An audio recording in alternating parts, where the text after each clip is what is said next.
Pada tahun 972, sebuah dinasti keagamaan dari Afrika Utara dan Mesir yaitu Fatimid mendirikan pusat pembelajaran Islam yaitu Al-Azhar, yang mana selama berabad-abad banyak penguasa-penguasa Mesir berusaha mengambil alih tempat megah tersebut, tapi tidak ada satupun yang berhasil. Dan di masa kini, Al-Azhar masih menjadi institusi pendidikan Islam yang paling terkemuka di dunia. Berbondong-bondong banyak mahasiswa dari berbagai negara berkompetisi untuk bisa belajar di sana, namun hanya segelintir orang-orang yang bisa diterima. Apalagi sampai mendapat beasiswa seperti Mas Adam, putra pertama dari 3 bersaudara, anak seorang nelayan berlatar ekonomi menengah ke bawah, yang menurut ayahnya, Adam telah diberi anugerah oleh Allah untuk bersekolah di lembaga Islam terbesar itu. Meskipun begitu sayang dan ingin putranya tetap menemaninya, apalagi istrinya juga telah lama meninggal, ayah Adam pun tetap memperbolehkan putranya berangkat pergi menimba ilmu di pusat pembelajaran Islam paling berpengaruh di dunia, yaitu Al-Azhar.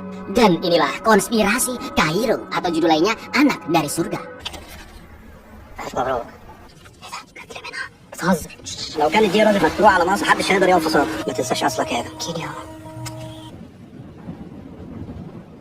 Sesampainya di Universitas Al-Azhar Kairo dan menyelesaikan daftar ulang bersama mahasiswa lainnya yang baru diterima, Adam pun tiba di ruang asrama dan bertemu teman-teman sekamarnya. Keesokan harinya Adam mulai mengikuti segala kegiatan pengenalan kampus, yang alhamdulillahnya tentu tidak ada perpeloncoan senior. Sampai akhirnya Imam Besar Al-Azhar memberikan sambutan kepada semua murid di sana. Tapi yang terjadi,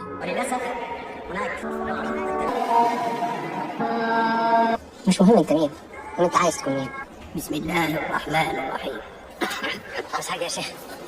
ketika baru memulai pidatonya, beliau muntah darah dan tak lama kemudian meninggal dunia. Semua mahasiswa baru termasuk Adam yang baru pertama kali melihat beliau secara langsung pun sangat tidak percaya akan kejadian tersebut. Beberapa jam setelah Imam Besar meninggal, rapat tertutup diadakan oleh banyak pejabat-pejabat pemerintah Mesir dan dipimpin oleh Jenderal Al-Sakran untuk membahas siapakah yang akan menjadi Imam Besar Al-Azhar selanjutnya. Seorang kolonel bernama Ibrahim diminta untuk memberikan kandidat-kandidatnya. Yang pertama adalah Syekh Durrani yang memiliki kedekatan dengan kelompok persaudaraan Muslim, namun Al-Sakran yakin jika Durrani adalah pendukung teroris. Yang kedua adalah Syekh Nim, meskipun tidak bisa melihat, namun beliau adalah salah satu imam yang paling populer di Mesir dan tidak memiliki afiliasi atau hubungan dengan kelompok-kelompok mencurigakan. Al-Sakran pun mengatakan jika pemilihan Imam Besar Al-Azhar bisa mempengaruhi keamanan negara jika sampai menaikkan orang yang tidak tepat. Maka dari itu Al-Sakran memilih kandidat yang ketiga, yaitu Syekh Omar Beblawi, yang menurutnya memiliki pandangan sejalan dengan Presiden Mesir. Maka dari itu Al-Sakran pun menyuruh seorang ajudannya sekaligus mahasiswa kampus, yaitu Zizo, untuk mengatur semua yang diperlukan agar Beblawi terpilih menjadi Imam Besar Al-Azhar selanjutnya. شيخ دراني متعاطف مع الإرهابيين. الشيخ نجم الكفيف. الشيخ الجديد قضية الأمن الدرجة الأولى. الرئاسة عايزة الإبلاغ. خليفة روح. Setelah mengetahui hasil rapat tersebut, Syekh Nim mengatakan kepada salah satu mahasiswanya sekaligus asistennya, yaitu Zizo, untuk tidak ikut campur dengan pemilihan imam besar. Akan tetapi Zizo tetap menginginkan jika Syekh Nim bisa terpilih sebagai imam besar. Di lain sisi, Zizo juga bekerja sebagai informan bagi Kolonel Ibrahim, dan pada suatu malam Zizo bertemu secara diam-diam dengan Kolonel di sebuah kafe. Mereka pun ngobrol secara rahasia menggunakan telepon masing-masing di meja yang bersebelahan. Begitu mendengar jika Zizo tetap menginginkan Syekh Nim sebagai imam besar dan dirinya sebagai informan telah diketahui, Ibrahim pun memperingatkan Zizo jika dia bisa-bisa dibunuh oleh pemerintah karena para pejabat penting telah setuju mengangkat Syekh Beblawi untuk menjadi Imam Besar Al-Azhar yang selanjutnya. Karena sudah tidak sejalan lagi, Ibrahim pun menyuruh Zizo untuk mencari penggantinya sebagai informan kampus, yaitu seorang mahasiswa yang tidak ada koneksi dengan siapapun. شوفي ملك جديد ما يفضل يكون طالب جديد لسه بشوكه. تعرف ايه حكم المرتد؟ الإعدام. Gak pakai lama, keesokan harinya Zizo langsung mendekati seorang mahasiswa baru jalur beasiswa yang masih belum punya teman, siapa lagi kalau bukan Adam. Zizo pun mengajaknya ngobrol-ngobrol juga jalan-jalan ajojing ke tengah kota karena merasa Adam sudah mulai dekat dengannya. Zizo pun mengabarkan Ibrahim jika dia sudah mendapatkan informan yang baru, yaitu Adam asal kampung Manzala. Besok malamnya Zizo membawanya ngobrol sambil nyebat di atas menara kampus Al-Azhar dan mengatakan jika cepat atau lambat tempat itu akan merusak diri Adam yang begitu serius mengemban ilmu di kampus tersebut. Sudah pasti Adam pun bingung apa maksudnya. Setelah itu Zizo pun turun dari menara, tapi tak lama kemudian muncul beberapa orang berseragam hitam yang mendekatinya. Lalu yang terjadi,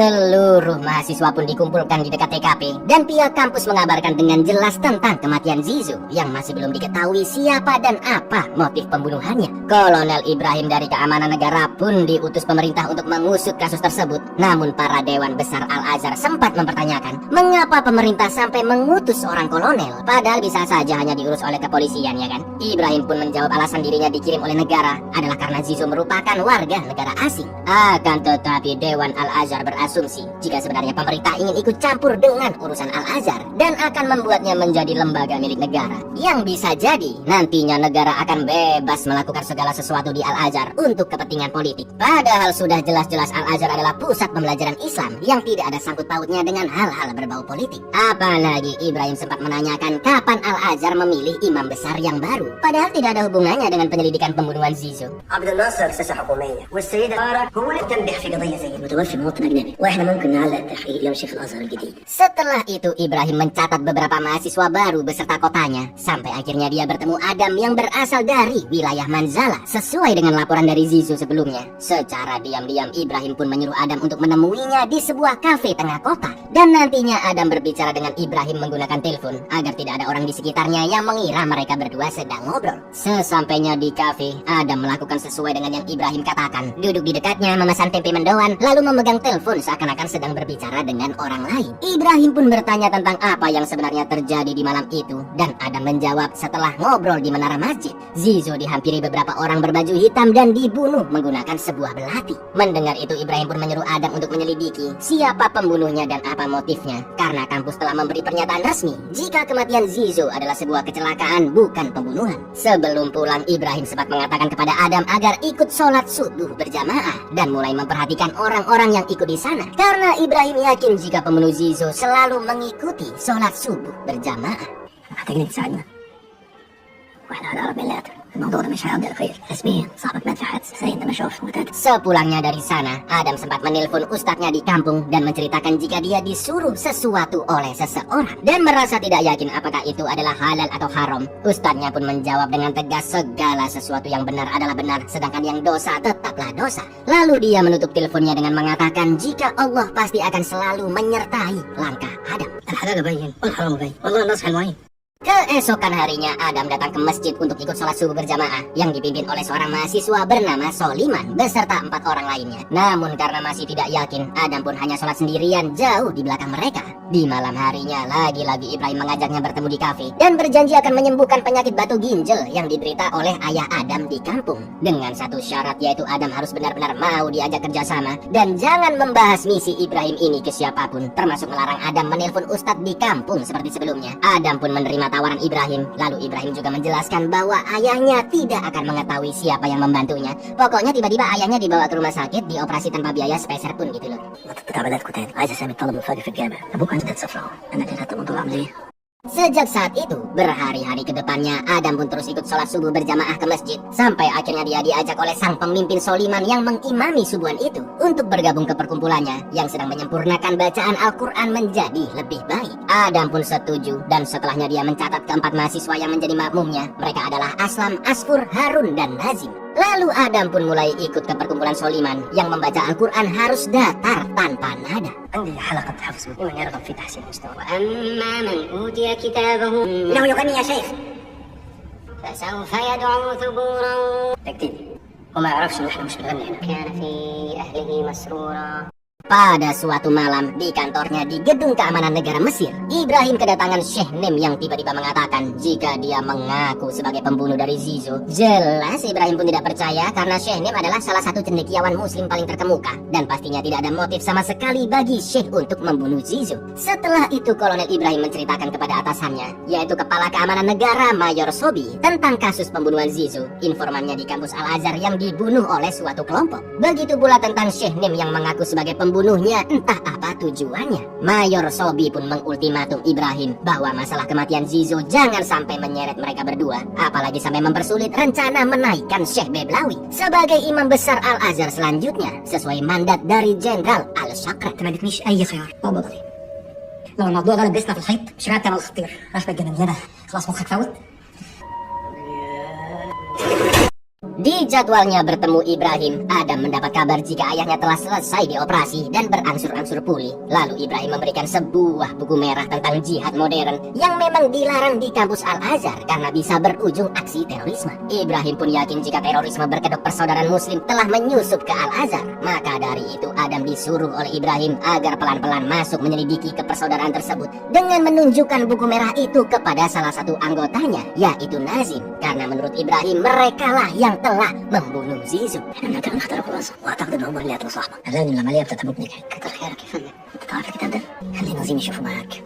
Esok harinya di kampus, Adam pun menunjukkan buku merahnya di depan Nazim. Dan ketika makan siang, dia langsung diundang oleh Soliman untuk minum teh bersama perkumpulannya. Di sana Soliman mengatakan jika sekarang banyak orang-orang Islam yang didiskriminasi dan dibunuh di seluruh dunia, di mana pihak pemerintah Mesir seolah-olah tutup mata akan konflik-konflik seperti di Suriah, di Irak, dan juga di Palestina. Selain itu, Soliman juga menjelaskan jika Syekh Nim akan terus ditahan oleh keamanan negara sampai imam besar yang pemerintah inginkan telah terpilih. Soliman yakin jika Zizu adalah seorang informan pemerintah dan sebenarnya dibunuh oleh utusan dari keamanan negara sendiri. Setelah mendengar semuanya, sesuai perintah dari Ibrahim, Adam pun setuju untuk mengikuti perkumpulan Soliman dan akan menyelidiki aktivitas mereka. انتوا عارفين ايه اللي حصل للشيخ نجم؟ صابوا الشيخ اليوم عايزين مستعد تعمل حاجه تانية غير القرايه؟ صاحبك سيسو الامن الوطني اللي قتلوه. Di asramanya, Adam sempat panik ketika teman sekamarnya yaitu Raid diam-diam mengambil dan membaca buku merah tersebut. Lalu Adam pun langsung merebutnya kembali. Raid bertanya kenapa Adam berani-beraninya join ke perkumpulan Soliman dan teman-temannya. Karena selain terkenal mencurigakan, mereka juga membenci Raid yang membaca Al-Quran dengan nada. Adam pun menjawab jika dia mengikuti mereka sebatas untuk berlatih membaca Al-Quran saja dan tidak ada kepentingan lain. Lalu Raid meminta Adam melihat sebuah kontes pembacaan Al-Quran, di mana Raid, pengikut Soliman dan mahasiswa lainnya akan berkompetisi untuk menunjukkan jika Soliman dan teman-temannya jelas tidak patut untuk diikuti.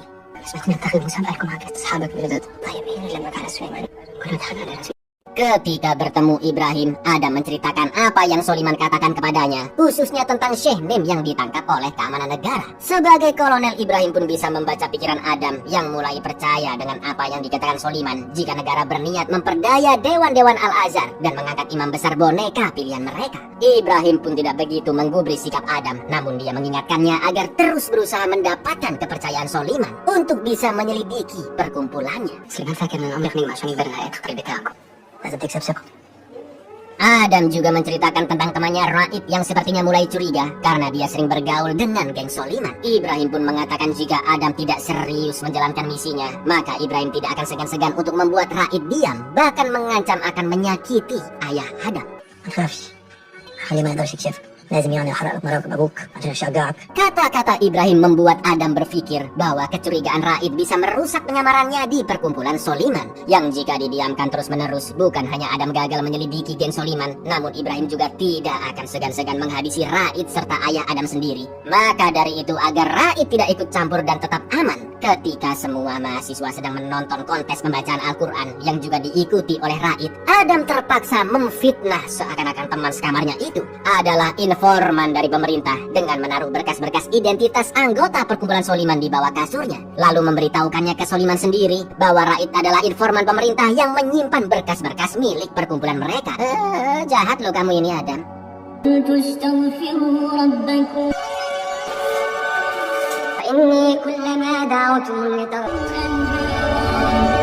Setelah kontes selesai dan Raid terpilih menjadi pemenangnya, mereka kembali ke asrama masing-masing dan gak pakai lama anak-anak buah Soliman mendatangi Raid di kamarnya dan langsung menghajarnya. Raid juga diancam akan dibunuh jika tidak angkat kaki dari Al-Azhar, yang mana akhirnya Raid pun mau gak mau harus pergi dari kampus Islam terbesar di dunia itu. Ketika Raid sedang mempacking barang-barangnya, tanpa mengucapkan apa-apa, Adam hanya memeluk temannya itu dengan perasaan bersalah karena Adam terpaksa harus memfitnah Raid agar dia tetap hidup dan Adam bisa melanjutkan pengintaiannya di perkumpulan Soliman.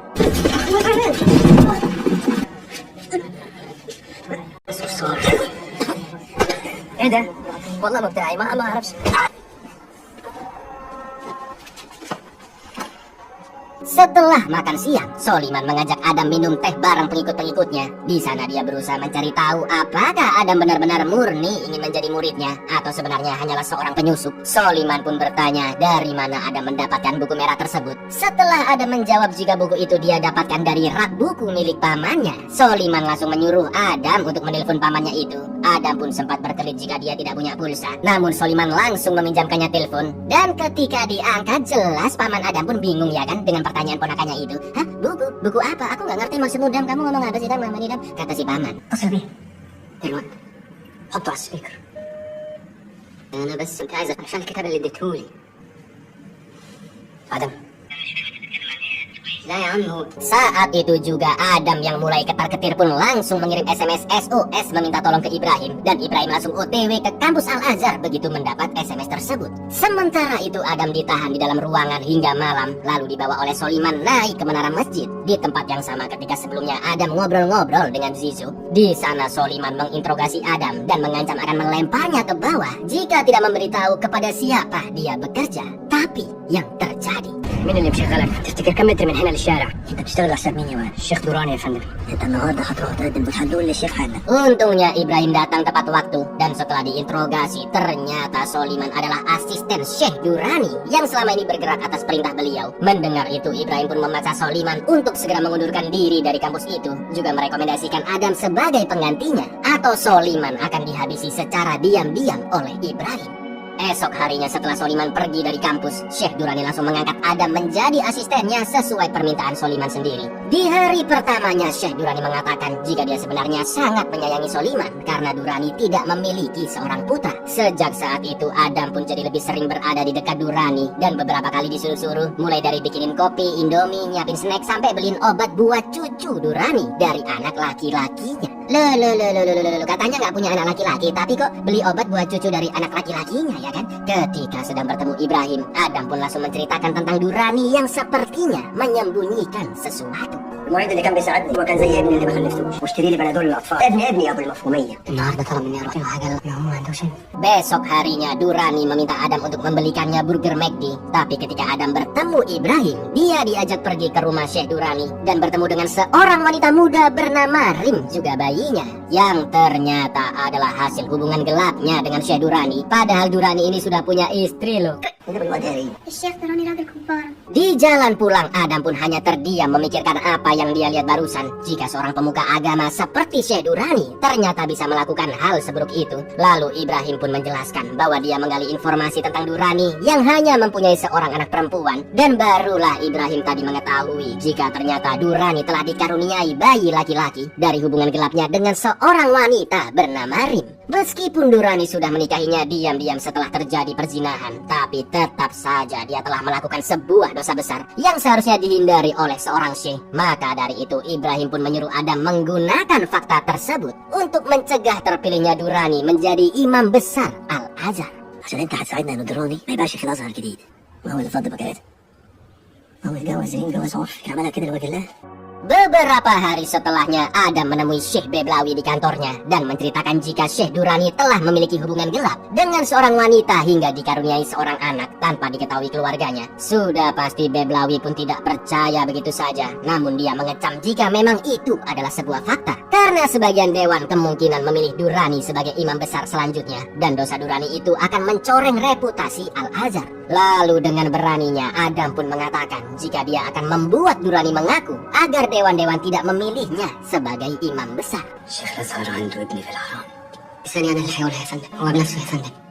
Setelah itu di pertemuan dengan Ibrahim yang selanjutnya, Adam pun mengatakan jika dia akan nekat menguak dosa Durani untuk mencegahnya naik menjadi imam besar Al-Azhar. Ibrahim pun terkejut mendengarnya dan dia mengancam bahwa Adam bisa terbunuh sama seperti Zizu. Karena jika tindakan Adam malah memperkeruh suasana, bisa-bisa Durani tetap naik menjadi imam besar, dan itu artinya misi pengangkatan Beblawi sebagai pengganti imam besar selanjutnya akan gagal. Lalu Adam pun mengatakan jika dia sudah mengetahui fakta tentang kematian Zizu yang menurutnya sengaja dibunuh oleh oleh pihak keamanan negara sendiri. Karena Zizo tetap menginginkan Syekh Nim menjadi imam besar, berbeda dengan keinginan pemerintah. Mendengar itu, Ibrahim pun hanya terdiam karena dia juga baru ngeh bahwa atasannya Mayor Sobila yang telah menyewa pembunuh bayaran untuk menghabisi Zizo akibat penyamarannya yang terbongkar oleh Syekh Nim, dan itu dilakukan tanpa sepengetahuan Ibrahim. Jadi bisa kita simpulkan lur bahwa Soliman dan teman-temannya bukanlah pelakunya. Adam hanya diperalat untuk mengintai mereka agar mengetahui hubungan perkumpulan Soliman dan Durrani yang memiliki paham agama menyimpang.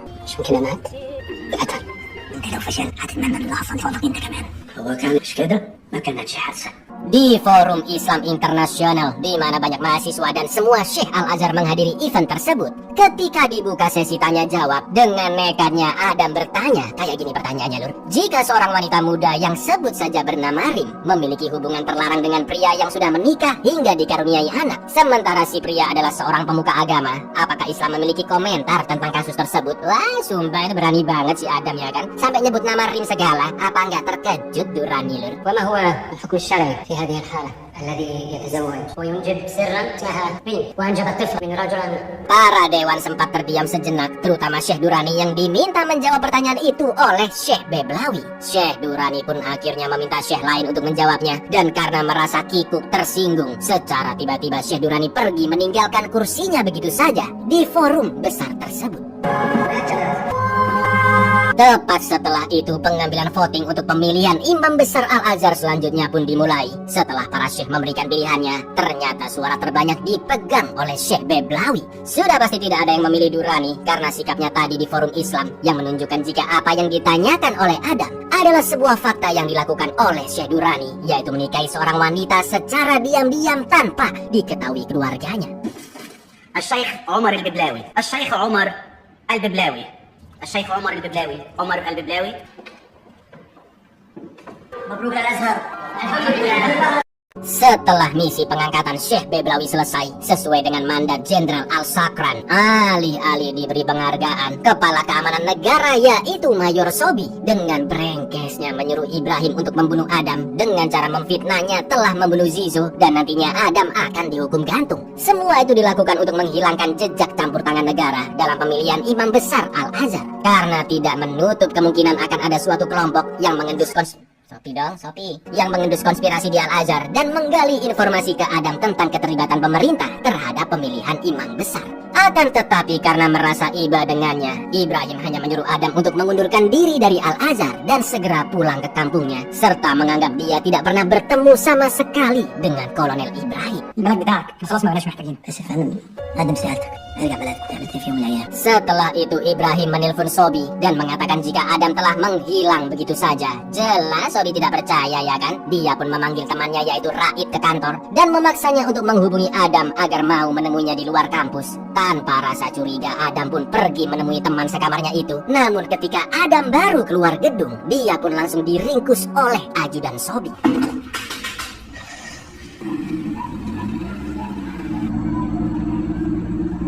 Begitu mengetahui jika Adam telah ditangkap, Ibrahim pun geram dan sempat menyerang Sobi karena Ibrahim merasa iba kepada anak itu, dan Sobi juga tidak memberitahu soal pembunuh bayaran yang disewanya. Sobi pun mengatakan jika itu demi kebaikan Ibrahim sendiri. Lalu Sobi juga mengetahui niat Syekh Nim yang berpura-pura mengaku sebagai pembunuh Zizo, di mana maksud sebenarnya adalah saat persidangan nanti dia akan bersaksi bahwa Zizo adalah informan dari pemerintah, dan itu akan menyingkap jika negara telah ikut campur dalam pemilihan imam besar Al-Azhar. Dengan nekatnya Sobi pun berniat membunuh Syekh Nim, namun Ibrahim langsung melarangnya karena mereka harus mendiskusikan hal ini dengan Jenderal Al-Sakran. الشيخ نيم Sesampainya di sana, Sobi dan Ibrahim pun menjelaskan kondisi yang terjadi, terutama Syekh Nim yang memaksa untuk dijadikan pelaku pembunuhan Zizo, dan akan menceritakan keterlibatan juga kebusukan pemerintah dalam pemilihan imam besar saat pengadilan nanti. Mereka bertiga pun akhirnya sepakat untuk menyuruh Adam membujuk Syekh Nim mengurungkan niatnya dan membuat pembunuhan Zizo hanya disebabkan oleh kecelakaan biasa. Karena bagaimanapun kali ini negara tidak bisa membunuh seorang pemuka agama terkenal seperti Syekh Nim begitu saja. Setelah di-briefing oleh Jenderal Al-Sakran, Adam pun bertemu beliau secara empat mata dan pembicaraan mereka dipantau oleh Ibrahim, Sobi, juga Al-Sakran. Setelah berbicara dengan Syekh Nim untuk beberapa saat, Adam pun mengatakan jika menurutnya Allah menciptakan manusia untuk melaksanakan perintahnya, bukan mengubahnya. Yang maksudnya jika Syekh Nim mengakui perbuatan yang tidak dilakukannya untuk menyingkap kesalahan institusi pemerintah, maka sama saja Syekh Nim akan berbohong untuk menyingkap kebusukan pemerintah. Maka sama saja Syekh Nim akan berbohong dan menyakiti dirinya sendiri. طب اللي بيعترف بجريمة مات هو كمان بيروح الجنة؟ بس خايف، أنا كنت فاكر إن ربنا مش عشان نغيرها. الشيخ النجم يسحب اعترافه. Tak disangka-sangka kata-kata seorang mahasiswa yaitu Adam bisa mengubah pemikiran seorang pemuka agama yang akhirnya Syekh Nim bersedia mencabut kesaksiannya dan akan kembali ke kehidupannya seperti sedia kala. Dengan ini kasus Zizo akan ditetapkan sebagai sebuah kecelakaan. Sementara itu setelah semua yang Adam alami di Al-Azhar dan tidak bisa melanjutkan studi hingga selesai karena harus mengundurkan diri, setidaknya Adam bisa pulang kembali bertemu keluarganya dalam kondisi sehat walafiat dan kembali hidup membantu ayahnya sebagai nelayan. الحمد لله على السلامة حبيبي. ألف مبروك يا ابني.